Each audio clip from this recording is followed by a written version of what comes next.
Sans les malades, l'humanité ne serait plus à l'image du Christ.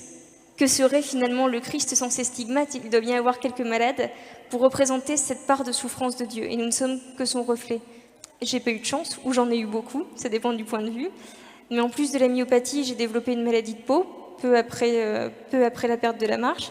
J'ai perdu ma peau de la tête aux pieds, on n'a jamais su ce que c'était non plus. Décidément, je multipliais les mystères. Il y a quelques années, j'ai encore développé un diabète. Donc finalement, j'enchaîne un petit peu. En soi, il faut pas tomber dans le dolorisme et estimer que la douleur, c'est profondément bien. Parce que la douleur en soi, ça n'a aucun sens. Mais je pense qu'il faut apprendre déjà à faire confiance et à savoir faire quelque chose de sa douleur. On peut tous se référer en tant que malade à ce passage de l'agonie de Jésus. Nous aussi, on a peur et c'est normal, personne n'a envie de souffrir. Mais donc face à la souffrance, on ne peut que suivre l'exemple du Christ en se disant « Écoute mon Dieu, si cette douleur peut m'être évitée, je te remercie. Sinon, que ta volonté soit faite, pas la mienne. » Et finalement, je pense que c'est vraiment comme ça qu'on peut accueillir la souffrance. Il n'y a que cette manière-là.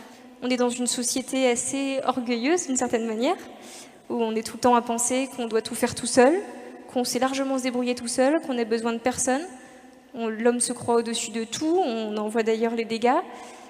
Et puis après, quand on souffre, je pense, quand on se trouve dans l'épreuve, on réalise qu'en fait, non, on n'est pas tout puissant. On est vraiment vulnérable et que l'aide de Dieu est la bienvenue. Et puis voilà, et là c'est la rencontre, et là on commence à cheminer vraiment avec le Christ dans les épreuves, et c'est vraiment une école d'humilité.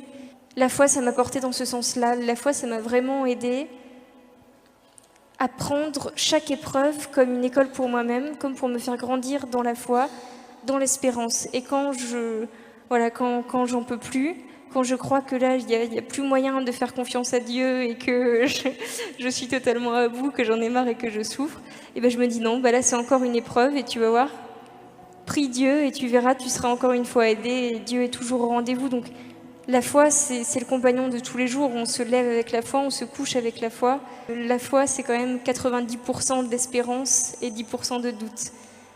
L'espérance, elle est absolument essentielle. Sans ça, on ne fait plus rien.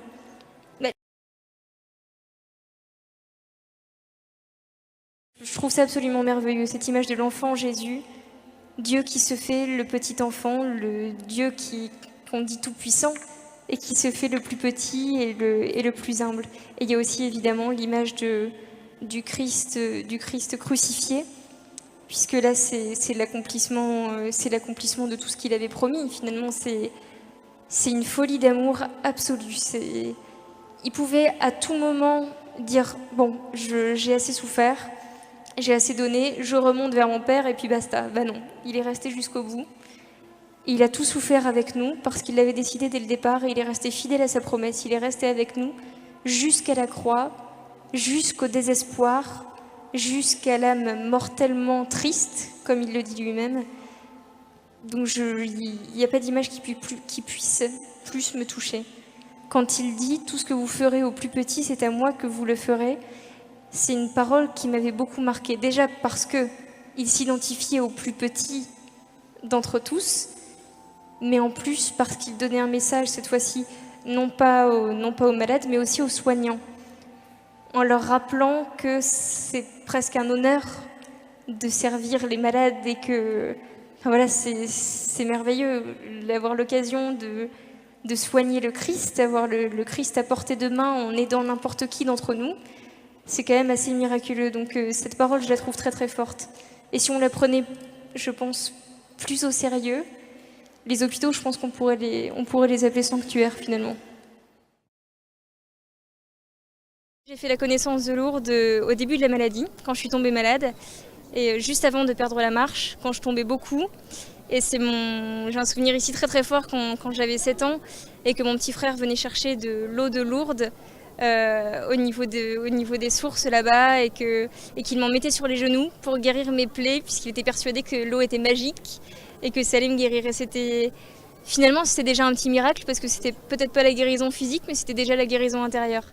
J'espère pas vraiment la guérison du corps parce que la plus grande guérison que j'ai reçue à Lourdes, c'était celle de l'âme. J'ai reçu la paix du Christ telle qu'il nous la promet et qui nous donne cette béatitude et cette ce bonheur tout simplement en fait. Je me sens entière et heureuse avec ce corps que j'ai pas choisi, mais voilà, mais que Dieu m'a donné.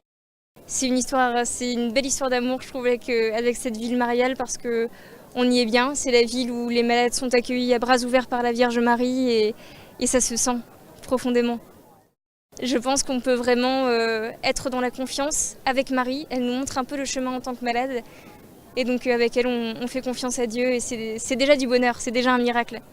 Ta grâce vient me libérer.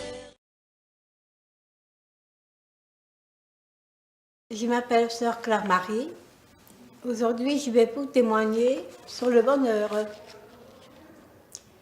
Je m'appelle Claire-Marie.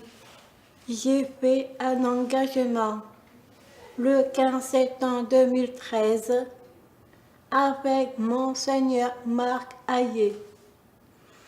Et il m'a donné 2 missions, la prière et l'évangélisation. Et je voudrais vous parler du bonheur. Le bonheur, c'est le trésor de la foi. La lumière, la croix, la source, la parole de Dieu nous amène au bonheur. Il faut chercher le bonheur, qui est le trésor de la foi. Et si vous trouvez ce bonheur, c'est la joie. Je voudrais vous dire que j'ai été abandonnée à la naissance et j'aurais pu être avortée. Dieu ne voulait pas, car le bonheur, c'est que je suis là aujourd'hui pour que j'annonce Jésus, car il est avec nous.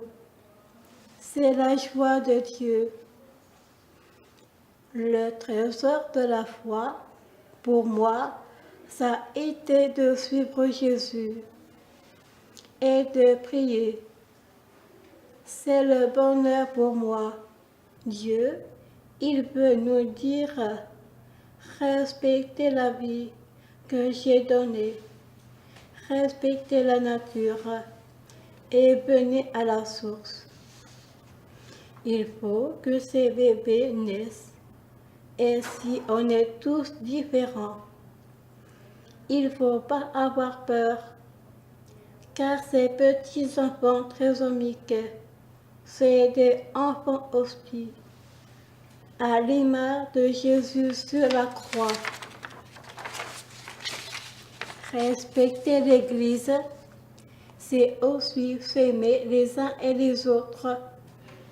Et il faut croire que tous ces bébés renaîtront à la résurrection. Dieu veut la vie et non pas la mort, car c'est aussi un péché mortel de tuer. Le mal, il est dans l'homme et partout. Alors le bonheur, c'est aussi la miséricorde.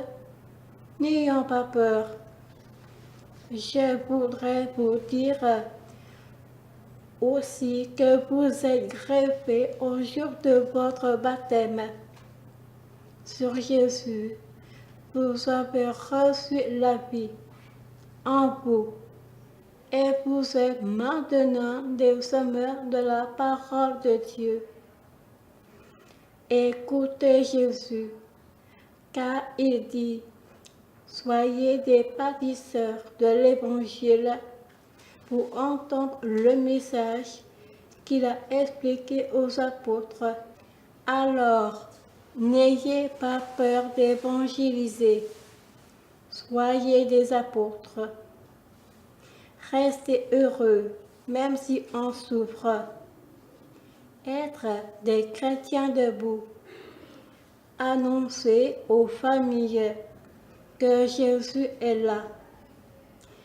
Levez-vous et suivez Jésus, car le bonheur, c'est la joie. Et soyez joyeux, comme la Vierge Marie. Elle est notre mère à tous. Le bonheur, c'est un trésor de la parole de Dieu.